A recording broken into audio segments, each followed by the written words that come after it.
আমি জাস্ট টিয়ারশেলের শব্দগুলো শুনবার জন্য। আমাকে যারা ছাত্রলীগপন্থী অফিসার তারা ইচ্ছা মতো ফুটবলের মতো, আমি একটা ফুটবল ডিবি কার্যালয়, আমি একটা ফুটবল ছিলাম, এইটুকু আপনাদেরকে বলি। আমাকে তো বাঁচতে দিবেন, আমাকে বলছে পঙ্গু করে দিবে ইলিয়াস আলীর মতো। সুস্থ শরীর, এই যে দাগ এখনো এই শুকায় নাই, এই এখনো শুকায় নাই। অনেকের কাছে মুসলেকা চায়, মুসলেকা যে বাইরে যেন রাজনীতি না করে। আর আমাকে বিশেষ করে আমি কেন নির্বাচনে গেলাম না, 12 কোটি টাকা আমার অফার দিয়েছে, স্বরাষ্ট্রমন্ত্রী বাসায় নিয়ে গেছে। একবার যখন আমরা রাস্তায় নেমেছি তখন আমাদের বড় ভাই বোনদের ন্যায় বিচার পাইয়েই ছাড়বো, এটা আমাদের প্রতিশ্রুতি। আমরা দেশের জন্য রক্ত দিব, আমাদের কিছুই যায় আসে না, আমরা মেধা শহীদ হব।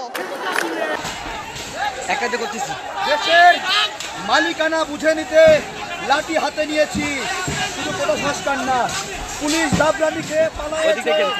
শিক্ষা প্রতিষ্ঠান খুলে দেওয়ার জন্য সরকারের প্রতি জোর আহ্বান জানাই। সার্বিক স্বার্থে আমরা এই মুহূর্তে থেকে আমাদের কর্মসূচি প্রত্যাহার করছি।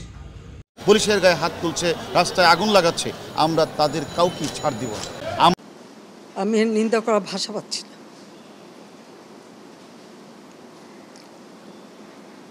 আপনার ধন্যবাদ। তুমি কে, আমি কে? রাজাকার রাজাকার, তোমার বাবা আমার বাবা রাজাকার রাজাকার, তার মানে তারা নিজেদেরকেই রাজাকার হিসেবে পরিচয় দিল। আমি তো তাদের রাজাকার বলিনি। আমি এখানে ইংরেজি ডিপার্টমেন্ট 12 স্টুডেন্ট। তো আমাদের এখানে যে ঝামেলাটা হয়েছে, এখানে অ্যাকচুয়ালি আমাদের কর্মসূচি ছিল অবস্থান কর্মসূচি।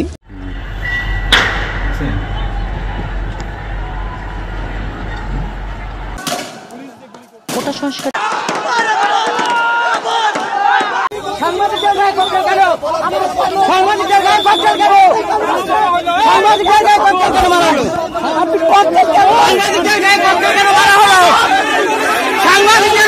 পুলিশের গায়ে হাত তুলছে, রাস্তায় আগুন লাগাচ্ছে, আমরা তাদের কাউকে ছাড় দিব না। আমরা পুলিশ, আমরা ধৈর্যের পরিচয় দিচ্ছি। তারা যদি মনে করে দুর্বলতা, তাহলে তারা বুকার স্বর্গে বাস করছে। যারা এই কাজটি করছেন তাদেরকে আমরা চিনি, তাদের নাম আমরা পেয়েছি। আমরা ছাত্রছাত্রী যারা রয়েছে তারা বেশ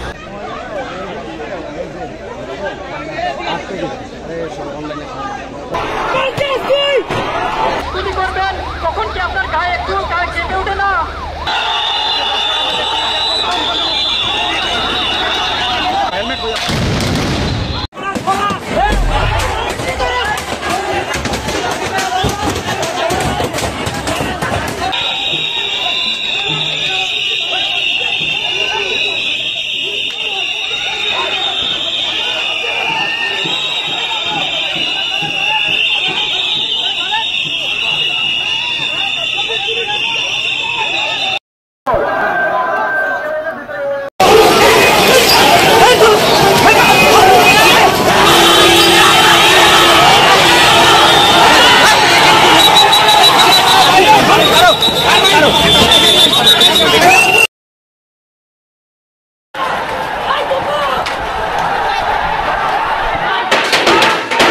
কোটা সংস্কার আন্দোলনকারীদের সঙ্গে ছাত্রলীগ ও পুলিশের দফায় দফায় সংঘর্ষে এখনো পর্যন্ত 6 জন নিহত ও প্রায় শতাধিক আহত হয়েছে।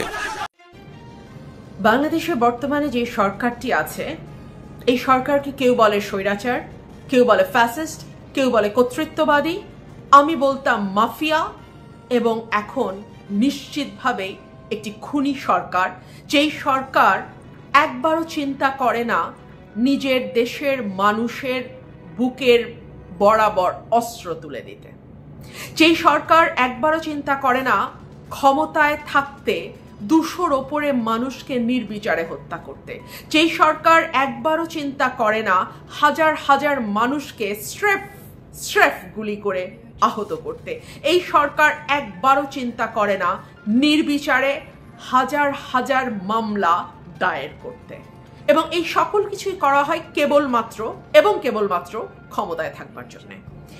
আমি ভেবেছিলাম আমার এই চ্যানেলটি আমি আর কন্টিনিউ হয়তো করব না, আমি টেলিভিশনে রেগুলার কথা বলি, সুতরাং আমার কথা যারা শুনতে চান তারা টেলিভিশনেই শুনতে পারেন। কিন্তু গত কয়েকদিনে কোটা মুভমেন্টের সময় লক্ষ্য করলাম আমাকে কোনো টেলিভিশন ডাকছে না।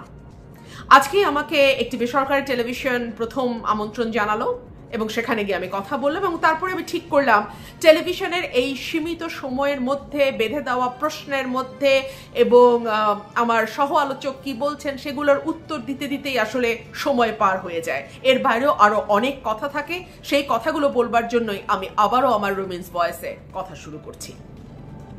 গত কয়েকদিনে বাংলাদেশে যা হয়েছে সেটি বাংলাদেশের জন্মের পর তো বটেই, পাকিস্তান আমলে কিংবা ব্রিটিশ পিরিয়ডেও কখনো হয় নাই।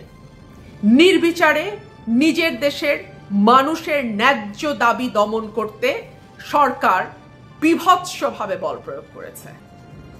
এখন এই ঘটনাগুলো আপনারা কম বেশি সকলেই জানেন, আমি সেগুলোর আর পুনরাবৃত্তি করব না। 200-র উপরে মানুষ মারা গেছে, প্রায় 10,000-এর উপরে মামলা অলরেডি দায়ের হয়েছে, কয়েক হাজার মানুষকে গ্রেপ্তার করে ফেলা হয়েছে, কয়েক হাজার মানুষ আহত হয়েছে, প্রায় 1000 খানেক মানুষ চোখে গুলি খেয়ে অন্ধ হয়ে গেছেন এবং কয়েক হাজার মানুষ পঙ্গু হয়েছে। এই কথাগুলো সকলেই আমরা জানি। আজকে নতুন যে আপডেট আসলো সেটা হলো যারা সমন্বয়ক আছেন আন্দোলনের তাদেরকে ডিবি অফিসে নিরাপত্তা দেওয়ার নাম করে তুলে নিয়ে যাওয়া হয়েছে এবং তাদের একটি ছবি সামাজিক যোগাযোগ মাধ্যমে ভেসে বেড়াচ্ছে। একটি ভিডিও দেখলাম কিছু কিছু প্রাইভেট টেলিভিশন চ্যানেল প্রচার করছে, সেখানে দেখা যাচ্ছে ডিবির হারুন সাহেবের সঙ্গে বসে তারা খাওয়া দাওয়া করছেন। বলা হচ্ছে তাদেরকে নিরাপত্তার জন্য তুলে নিয়ে যাওয়া হয়েছে।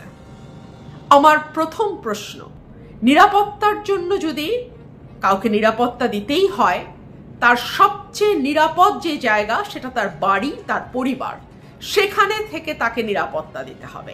1, 2 হচ্ছে যদি সে মনে করে তার পুলিশ এসকর্ট দরকার, পুলিশ পাহারা দরকার, তাহলে সেখানে তার বাড়ি, তার যাতায়াতের জায়গায় পুলিশ এসকর্ট দেওয়া যেতে পারে। কিন্তু যদি তাকে ডিবি কার্যালয়ে নিয়ে গিয়ে নিরাপত্তার নামে আটক করে রাখা হয়, সেটা তো স্রেফ আটক এবং তাকে আপনি অবৈধভাবে বাংলাদেশের সংবিধান এবং আইনে যা বলা আছে তার বহির্ভূতভাবে আপনি তাকে আটক করেছেন। তাকে 24 ঘন্টার মধ্যে আপনাকে কোর্টে প্রডিউস করতে হবে। যাই হোক, এই হীরক রাজার দেশে আসলে আইন কানুন সংবিধান নিয়ে কথা বলবার কিছু নাই। এখানে সরকার যা চায়, ক্ষমতাসীনরা যা চায় সেটাই আইন, সেটাই সংবিধান। সুতরাং আমি সেই দিকেও যাচ্ছি না। এই যে সমন্বয়কদের ডিবি কার্যালয়ে তুলে নিয়ে যাওয়া হলো, সেখানে আমি দেখলাম তাদেরকে লাইন ধরে বসানো হয়েছে এবং একজন সমন্বয়ক একটি কাগজ দেখে দেখে পড়ছেন, যেখানে তিনি বলছেন অনেক প্রাণহানি হয়েছে, সার্বিক দিক বিবেচনায় তারা কর্মসূচি প্রত্যাহার করে নিচ্ছেন। আগামীতে তারা এখন এই মুহূর্তে আর কোনো কর্মসূচি দিচ্ছেন না। যেই ছেলেগুলো এত বড় আন্দোলন গড়ে তুলতে পারলো, যেই ছেলেগুলো আমরা দেখলাম মিডিয়ার সামনে অবলীলায় চমৎকারভাবে তাদের কথাগুলো গুছিয়ে বলছে, সেই ছেলেগুলোকে লাইন বাই লাইন স্ক্রিপ্টেড একটা লেখা পড়ানো হলো এবং সরকার মনে করছে যে মানুষ সেটা বিশ্বাস করবে। এই আন্দোলনের শুরু থেকেই সরকার অনেকগুলো ভুল করেছে। সরকারের প্রথম ভুল ছিল এটিকে মনে করা যে বিএনপি জামাত বা বিরোধী দলের আন্দোলন যেভাবে শক্তি দিয়ে দমন করা যায়, এই আন্দোলনকেও তারা সেভাবে দমন করতে পারবে। 2 হলো এই আন্দোলনটি শুরু থেকেই, হ্যাঁ, কোটাকে সামনে নিয়ে আন্দোলন শুরু হয়েছে, কিন্তু এরপরে যখন এটি গণমানুষের আন্দোলনের রূপ নিয়েছে, তখন কিন্তু এটি আর কোনো বিশেষ দল মত বা কোনো বিশেষ এজেন্ডা লক্ষ্য করে আন্দোলন হয়নি। প্রতিটি মানুষ, সাধারণ মানুষ তাদের দীর্ঘদিনের পুঞ্জীভূত ক্ষোভের কারণে এই আন্দোলনে যুক্ত হয়েছে। তারা দীর্ঘদিন নাগরিক হিসেবে একটা সেকেন্ড ক্লাস সিটিজেনের মতন বাংলাদেশে বাস করেছে। তারা ভোট দিতে পারে নাই, তাদেরকে দমবন্ধকর ভয়ের পরিবেশে থাকতে হয়েছে, তারা স্বাধীনভাবে কথা বলতে পারেনি, মত প্রকাশ করতে পারেনি, ফেসবুকে লিখতে পারেনি। আমরা দেখেছি বিভিন্ন সময় যারা সরকারি দল করেন তারা এই সাধারণ মানুষকে নানাভাবে নির্যাতন নিপীড়ন করেছেন। বিভৎসভাবে দ্রব্যমূল্যের ঊর্ধ্বগতি, সীমিত আয়, একই সঙ্গে আবার দেখা যাচ্ছে কিছু মানুষ আঙুল ফুলে কলা গাছ হয়ে গেছে। প্রধানমন্ত্রী নিজেই স্বীকার করছেন তার বাড়ির পিয়ন 400 কোটি টাকা বানিয়ে ফেলছে। এই সকল কিছুর একটা চাপা তীব্র বিদ্বেষ, ঘৃণা, ক্ষোভ মানুষের মধ্যে ছিল। সরকার সেটিকে বিরোধী দলের আন্দোলন যেভাবে দমন করে সেভাবে দমন করতে গিয়ে দ্বিতীয় ভুল করেছে। তৃতীয় যে ভুল করেছে সেটা হচ্ছে, প্রধানমন্ত্রী তো তাচ্ছিল্য করে কথা বলে বলে অভ্যস্ত। তিনি বিএনপি চেয়ারপারসনকে বলেন এতিমের টাকা মেরে খেয়েছে, তিনি ডক্টর মোহাম্মদ ইউনূসকে বলেন রক্তচোষা, সুদখোর। ঠিক সেভাবেই তিনি বলেছেন রাজা মুক্তিযোদ্ধার নাতিপুতিরা চাকরি পাবে না, তো কি রাজাকারের নাতিপুতিরা চাকরি পাবে? এই যে রাজাকার বলে গালি দেয়া, সাধারণ ছাত্রছাত্রী এটাকে নিতে পারে নাই। 4 নম্বর যে ভুল সরকার করেছে, ওবায়দুল কাদের বলেছে এই আন্দোলন দমনের জন্য ছাত্রলীগই যথেষ্ট, এবং আন্দোলন যখন শান্তিপূর্ণ ছিল, কর্মসূচি যখন শান্তিপূর্ণ ছিল, তখন বেধড়ক লাঠিচার্জ করা, মেয়েদের উপরে লাঠিচার্জ করা, ছাত্রলীগকে লেলায় দেওয়া, এই সকল কিছু আন্দোলনকে আজকে এই জায়গাতে নিয়ে এসছে। এখন সরকার উপায়ন্ত না দেখে যারা সমন্বয়ক আছে তাদেরকে ডিবি কার্যালয়ে ধরে নিয়ে গিয়ে চাপ দিয়ে একটা স্টেটমেন্ট দেওয়ার চেষ্টা করছে। আরেকটা ভুল যেটা সরকার করছে, বারবার বলছে জামাত বিএনপি এই আন্দোলনের ঘাড়ে ভর করে নাশকতা করছে, তারা মানে সরকার পতনের আন্দোলনের দিকে যাচ্ছে। দেখুন, বিএনপি জামাতকে এত শক্তিশালী করা, এটা অবশ্য বিএনপি জামাতের জন্য একটা ভালো খবরই বটে। মানে সরকার এখনো বিশ্বাস করে এবং মনে প্রাণে এটুকু স্বীকার করে নেয় যে বিএনপি জামাত আসলে এমন অবস্থার দেশে তৈরি করতে পারে যে সরকারকে সেনাবাহিনী নামিয়ে কারফিউ দিয়ে সেই পরিস্থিতি সামাল দেওয়ার চেষ্টা করতে হয়। পরিস্থিতি সামাল দেওয়া যায় আমি বলছি না, কারণ পরিস্থিতি এখনো সামাল দিতে পারেনি সরকার, চেষ্টা করছে।